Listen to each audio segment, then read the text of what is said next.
जय श्री राम दोस्तों। वानरों के समक्ष भयंकर महासागर विशाल लहरों से व्याप्त होकर निरंतर गर्जना कर रहा था। समुद्र तट पर बैठकर वे विचार विमर्श करने लगे। युवराज अंगद निराश होकर बोले, सीता जी को खोज पाने में हम लोग सर्वथा निष्फल रहे हैं। अब हम लौटकर राजा सुग्रीव और रामचंद्र जी को कैसे मुख दिखाएंगे। निष्फल होकर लौटने से तो अच्छा है कि हम यहाँ अपने प्राण त्याग दें। इस पर बुद्धिमान हनुमान जी ने कहा, तारानंदन, तुम युद्ध में अपने पिता के समान ही अत्यंत शक्तिशाली हो।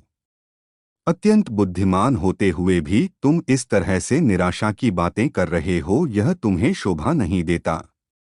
इस प्रकार से उनका विचार विमर्श चल ही रहा था कि वहां पर गृध्रराज संपाति आ पहुंचा। वानरों को देखकर वह बोला, आज दीर्घकाल के पश्चात मुझे मेरे कर्मों के फल के रूप में यह भोजन प्राप्त हुआ है। मैं एक एक करके वानरों का भक्षण करता जाऊंगा। संपाति के वचन सुनकर दुहखी हुए अंगद ने हनुमान जी से कहा, एक तो हम लोग जानकी जी को खोज नहीं पाए, उस पर यह दूसरी विपत्ति आ गई। हमसे तो अच्छा गृध्रराज जटायु ही था, जिसने श्री रामचंद्र जी के कार्य को करते हुए अपने प्राण न्यौछावर कर दिया था। अंगद के मुख से जटायु का नाम सुनकर संपाति ने आश्चर्य से कहा, जटायु तो मेरा छोटा भाई है, तुम उसके विषय में मुझे पूरा पूरा हाल कहो। जय श्री राम, हर हर महादेव। अंगद से जटायु के विषय में पूरा हाल सुनकर संपाति बोला, बंधु, तुम सीता जी की खोज करने जा रहे हो। मैं इस विषय में जो भी जानता हूँ वह तुम्हें बताता हूँ, क्योंकि रावण से मैं अपने छोटे भाई जटायु का प्रतिशोध लेना चाहता हूँ, परंतु मैं वृद्ध और दुर्बल होने के कारण रावण का वध नहीं कर सकता।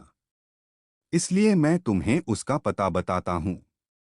सीता जी का हरण करने वाला रावण लंका का राजा है, और उसने सीता जी को लंकापुरी में ही रखा है, जो यहाँ से 100 योजन 400 कोस की दूरी पर है और इस समुद्र के उस पार है।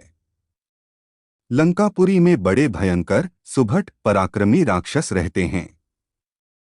लंकापुरी एक पर्वत के ऊपर स्वर्ण निर्मित नगरी है, जिसका निर्माण स्वयं विश्वकर्मा ने किया है। उसमें बड़ी सुंदर ऊंची ऊंची मनोरम स्वर्ण निर्मित अट्टालिकाएं हैं। वहीं पर स्वर्णकोट से घिरी अशोक वाटिका है, जिसमें रावण ने सीता को राक्षसनियों के पहरे में छिपा कर रखा है।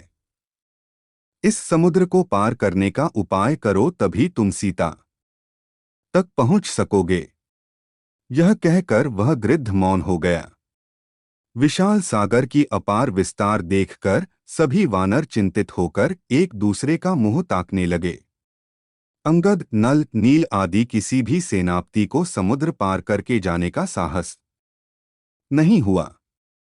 उन सबको निराश और दुहखी देखकर वृद्ध जामवंत ने कहा, हे पवनसुत, तुम इस समय चुपचाप क्यों बैठे हो? तुम तो वानरराज सुग्रीव के समान पराक्रमी हो। तेज और बल में तो राम और लक्ष्मण की भी बराबरी कर सकते हो। तुम्हारा वेग और विक्रम पक्षीराज गरुड़ से किसी भी भांति कम नहीं है, जो समुद्र में से बड़े बड़े सर्पों को निकाल लाता है। इतना अतुल बल और साहस रखते हुए भी तुम समुद्र लांघकर जानकी जी तक पहुंचने के लिए तैयार क्यों नहीं होते? तुम्हें तो समुद्र या लंका में मृत्यु का भी भय नहीं है, क्योंकि तुम्हें देवराज इंद्र से इच्छा मृत्यु का वर प्राप्त है। जब तुम चाहोगे तभी तुम्हारी मृत्यु होगी, अन्यथा नहीं। तुम केशरी के क्षेत्रज्ञ और वायुदेव के औरस पुत्र हो, इसीलिए उन्हीं के सदृश तेजस्वी और अबाध गति वाले हो। हम लोगों में तुम ही सबसे अधिक साहसी और शक्तिशाली हो। इसलिए उठो और इस महासागर को लांघ जाओ। तुम ही इन निराश वानरों की चिंता को दूर कर सकते हो। मैं जानता हूँ इस कार्य को केवल तुम और अंगद दो ही व्यक्ति कर सकते हो, पर अंगद अभी बालक है।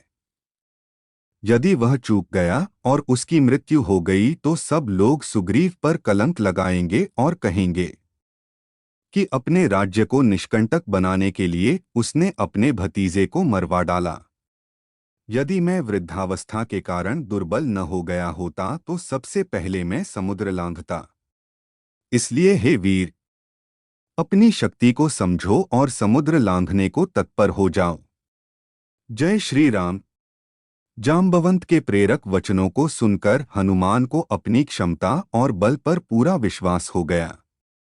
अपनी भुजाओं को तानकर हनुमान ने अपने सशक्त रूप का प्रदर्शन किया और गुरुजनों से बोले, आपके आशीर्वाद से मैं मेघ से उत्पन्न हुई बिजली की भांति पलक मारते निराधार आकाश में उड़ जाऊंगा। मुझे विश्वास हो गया है कि मैं लंका में जाकर अवश्य विदेह कुमारी के दर्शन करूंगा। यह कहकर उन्होंने घोर गर्जना की, जिससे समस्त वानरों के हृदय हर्ष से प्रफुल्लित हो गए। सबसे विदा लेकर हनुमान महेंद्र पर्वत पर चढ़ गए और मन ही मन समुद्र की गहराई का अनुमान लगाने लगे। जय श्री राम। हर हर महादेव। बोल सियावर रामचंद्र की जय।